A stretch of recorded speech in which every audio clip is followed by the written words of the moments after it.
Okay, TBA ရှပ်ဆိုင်နေကြိုးဆိုပါတယ် budget laptop တွေကျွန်တော်တို့ review လုပ်တာနည်းနည်းများနေပြီဆိုတော့နည်းနည်း performance လိုတဲ့သူတွေအတွက် MSI ရဲ့ Modern 15လို့ခေါ်တဲ့ mid-range laptop တစ်လုံးကို review လုပ်ပေးမယ်ဒီ laptop ကို review လုပ်ဖို့အဓိကရွေးရခြင်းအကြောင်းရင်းဒီ price to performance အကြောင်းလို့ပြောရမယ်သူက Ryzen 7 5900U 8GB RAM 512GB SSD ပါတဲ့ laptop တစ်လုံးကို16သိန်းနဲ့ရမှာတော်တော်လေးတန်တယ် Ryzen 7 5900U ဆိုတာ Core i7 1165 G7 ဝန်းကျင် performance ရှိတယ်ပုံမှန်အဖြစ်30ဝန်းကျင် laptop တွေမှာတွေ့ရတဲ့ performance ကိုပြောရမှာဗျာဆိုတော့ခင်ဗျား 4K video editing တွေ intensive ဖြစ်တဲ့ Blender တို့ AutoCAD တို့လိုမျိုး 3D work ဘာညာလည်းလုပ်မယ် game လေးနည်းနည်းပါးဆော့မယ်ဈေးလည်းအရင်မများချင်ဘူးဆိုလို့ရှိရင်တော့ဒီ review ကိုဆုံးဖြတ်ကြည့်လိုက်တော့ကြော်ညာလေးတော့အရင်ကြည့်ရမယ်ဒီနေ့ဗီဒီယိုဖြစ်မြောက်ရေးအတွက်ကိုတော့ IT Studio Laptop and Mobile ကနေပြီးတော့ကူညီပေးထားပါတယ်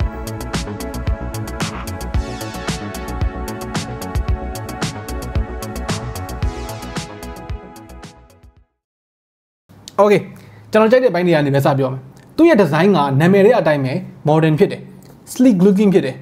ကြည့်လိုက်တာနဲ့တိတ်အပေါ်စားမဆန်နေတဲ့အပြင် office laptop တလုံးမှန်သိတာစေတယ်အောက်ဖက်ချမ်းကလွှမ်းရင် body တစ်ခုလုံးမှာသုံးထားတဲ့ material က metal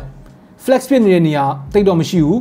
အထူက 18.9mm ရှိတယ် 1.6 kg လောက်ပဲလေးတယ်အပြင်ယူသွားတာဘာညာမှာအဆင်ပြေတယ် port တွေကလည်းစုံစုံလင်လင်ပါတယ် HDMI port တစ်ခု Type C port တစ်ခု USB A port 3ခု headphone jack micro SD gas slot ဆိုတော့ dongle လဲဆောင်စရာမလိုတဲ့အနေအထားမှာရှိတယ် keyboard မှာကျတော့ backlight ပါတယ်တော်တော်လေးလည်းလင်းတယ် key တစ်ခုချင်းစီကကြီးတဲ့အပြင် key travel တွေ feedback တွေအဲ့ဒါတွေကလည်းမိုက်တယ်စာမြင်ရတဲ့သူတွေအတွက်ကတော့ဒီကောင်လေးကိုသဘောကျလိုက်မယ်ထုံးစံတိုင်းပဲ keyboard ပေါ်မှာထိုင်းစာလေးတွေတော့ပါမယ်ထိုင်းအနေသွင်းထားတာမဟုတ်လို့နော် hinge ကတော့တော်တော်လေး stable ဖြစ်တယ်180 degree ထိချိုးချလို့ရတယ်အပေါ်အောက်ရောဘေးပေါင်ရော bezel တွေကတော်တော်လေးပါနေတာဒီဈေးမှာစိတ်ကျေနပ်စရာကောင်းတယ်ဒီဗီဒီယိုအစမှပြောခဲ့သလိုပဲသူ့ရဲ့ CPU performance ကဒီ thin and light laptop တစ်လုံးမှာတော်တော်လေးကျန်တယ် Ryzen 7 5900U 8 core 16 thread CPU သုံးထားတယ် base clock 1.8 GHz boost clock 4.3 GHz တိရတယ်ဆိုတော့ browsing streaming office productivity work တွေမှာသူ့ရဲ့ performance ကလိုအပ်တာထက်ပိုတယ်ဆိုတော့ video editing တို့ photo editing သမားတွေအတွက်တို့သူတို့လိုအပ်တဲ့ performance နဲ့ပိုနီးစက်တယ်ပေါ့နော်တော်တော်စွမ်းတယ်စွမ်းဆိုသူကစွမ်းရုံနေမဟုတ်ဘူးပေါ့နော်15 watt DDP ပဲရှိတယ်အဲ့ဒါကို Intel ရဲ့ Core i7 10875တို့ Core i9 10885H တို့အဲ့လိုမျိုး45 watt DDP chips နဲ့ရှင်ရင်တော့မှသူက single core ရော multi core ရော performance မကွာဘူးဆိုတော့ 4K video editing လုပ်မယ်ဆိုရင်လုပ်လို့ရတယ်ခင်ဗျာ engineer တယောက်ဆိုလို့ရှိရင်လည်း CAD software 3D rendering ဘယ်လိုဖြစ်တယ်လို့ဖြစ်တယ် benchmark တွေကိုကျွန်တော်တို့အခုဒီမှာစမ်းပြထားတယ်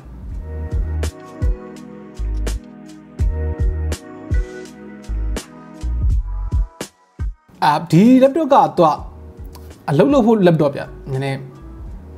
game ဆိုဖို့ laptop တော့မဟုတ်သူ့မှာ dedicated GPU မပါတဲ့အတွက်အများကြီးမျှော်လင့်လို့မရဘူး Vega 8 integrated GPU နဲ့ကအရင် intensive မဖြစ်တဲ့ game တွေကတော့ဆော့လို့ရတယ် GTA 5 ဥပမာအဖြစ် 1080p lowest နဲ့ဆော့မယ်ဆိုရင် 60 fps ဝန်းကျင်လောက်ရမယ် Dota 2 တို့ CS0 တို့လိုမျိုး AAA item မဟုတ်တဲ့ esports game တွေဆော့လို့ရမယ် RAM က 8GB 3200 MHz နဲ့နောက်ထပ် 8GB တစ်ချောင်းထပ်ဆိုင်လို့ရသေးတယ်SSD ကကျတော့ 512GB ပါမယ်ဒီဈေးမှာကျွန်တော်လိုက်ရှာကြည့်သလောက်က thin and light laptop တွေထဲမှာ Acer Swift 3 ကို Ryzen 3 5300U မှာ 8GB 256GB SSD ဒါမှမဟုတ် Asus VivoBook ထဲက Core i5 1135 G7 ကို 8GB RAM 512GB SSD လောက်ကို16သိန်းဝန်းကျင်လောက်မှာတွေ့ရတယ်ဒီ specs အတိအကျနဲ့ MSI Modern 15ကမြန်မာနိုင်ငံဝင်တဲ့အလုံးက19သိန်းဝန်းကျင်လောက်ရှိတယ်ဆိုတော့ဒါထိုင်းကအလုံးဖြစ်တဲ့အတွက်3သိန်းလောက်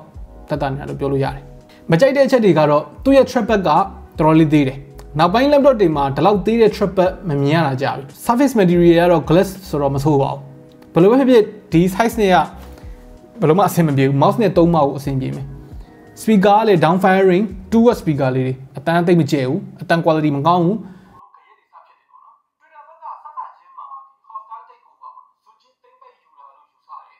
display ကလည်း 1080p 60Hz ပဲ IPS panel ကိုသုံးထားပေမဲ့ color က 45% NTSC ဆိုတဲ့အတွက် 55 to 65% sRGB မစင်မပြေဘူးဆိုတော့အလုံးမှာ color မှန်ဖို့လိုအပ်တဲ့သူတွေကတော့ဒီ display ကိုကြိုက်မှာမဟုတ်ဘူး 100% sRGB ရတယ်ဆိုရင်တော့ ဒီ laptop က creator တွေအတွက်ဒီဈေးမှာညှိုးလို့ကောင်းပါဒါပေမဲ့ပုံမှန် user တော်တော်များများအတွက်ကတော့ဒီ display အဆင်ပြေပါတယ် photo editing video editing ကိုဈေးသက်သက်တာနဲ့လုပ်ရှင်တယ် monitor လည်းရှိပြီးသားဆိုရင်လည်းအဆင်ပြေတယ်သူ့ monitor နဲ့ကတော့အားမပေးဘူး webcam quality ကတော့အခုမြင်ရတဲ့အတိုင်းပဲ